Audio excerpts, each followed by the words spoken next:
வணக்கம். அன்னை மீனாட்சி சமையல் பிரேமலதா பேசுகிறேன். இன்றைக்கி என்ன மெனு அப்படின்னா, இது வந்து உளுந்த மாவு. உளுந்து ஒரு 1/4 படி எடுக்கிறோன்னா இவ்வளோ அளவு அரிசி போட்டு நல்லா மிஷினில் கொடுத்து இப்படி நைஸாக அரைச்சிக்கணும். இதோட கருப்பட்டி நல்லெண்ணெய் சேர்த்து உருண்டையாக உருட்டி வயது வந்த பெண்கள், சின்ன குழந்தைகள் எல்லாருக்கும் கொடுக்கலாம். உடம்புக்கு ரொம்ப நல்லது. இப்போ பவுலில் வந்து உளுந்த மாவு எடுத்து போட்டாச்சு. கருப்பட்டி சீவியும் போட்டிருக்கேன். கொஞ்சம் இனிப்பு பத்தாததுக்கு இன்னும் கொஞ்சம் போட்டுக்குவோம். இப்போ இது எல்லாத்தையும் இப்படியே சேர்த்து நல்லெண்ணெய் ஊற்றி பெசரி உருண்டை உருட்டிக்கலாம். நெய்யும் ஊற்றுறதுனால ஊற்றிக்கலாம். இப்போ நான் நல்லெண்ணெய் விடுறேன். நல்லெண்ணெய் தான் உடம்புக்கு ரொம்ப நல்லது.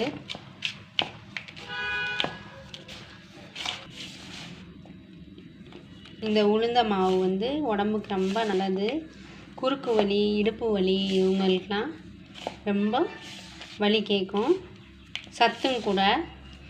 இதே மாதிரி நம்ம வந்து சத்து மாவு, சிறுதானிய சத்து மாவுலேயும் உருண்டை எப்படி பிடிக்கிறது அப்படிங்கிறதும் நான் வந்து ஷார்ட்ஸ் போட்டிருக்கேன். அதோடைய லிங்க்கையும் உங்களுக்கு தரேன், பாருங்கள்.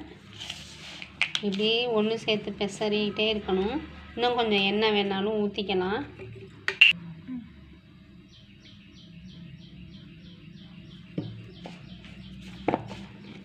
இந்த எண்ணெய், நம்ம பிசைகிற சூடு, இந்த கருப்பட்டி இது எல்லாம் இப்படி பிசைஞ்சிக்கிட்டே இருக்கையில் ஒன்று சேர்ந்து வரும். அப்போ உருண்டை பிடிக்கணும்.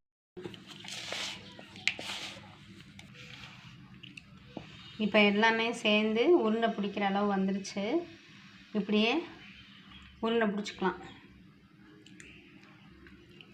குழந்தைங்க ஈவினிங் வர்றப்போ அவங்களுக்கு ஒரு ஸ்நாக்ஸாக செஞ்சு கொடுக்கலாம். பெண் பிள்ளைகளுக்கு வந்து மாதவிடாய் காலத்தில் வர்ற குறுக்கு வலி, இடுப்பு வலி, வயிறு வலி இதுக்கெல்லாம் இது வந்து ரொம்ப நல்லது. நீங்களும் இதை மாதிரி உங்கள் வீட்டில் உங்கள் பிள்ளைகளுக்கு செஞ்சு கொடுத்து எப்படி இருந்ததுன்னு சொல்லுங்கள்.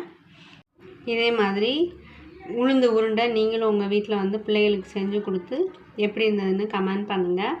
அருமையான டேஸ்டான உளுந்து மாவில் வந்து செஞ்ச உருண்டை சூப்பராக இருக்கும். நன்றி, வணக்கம்.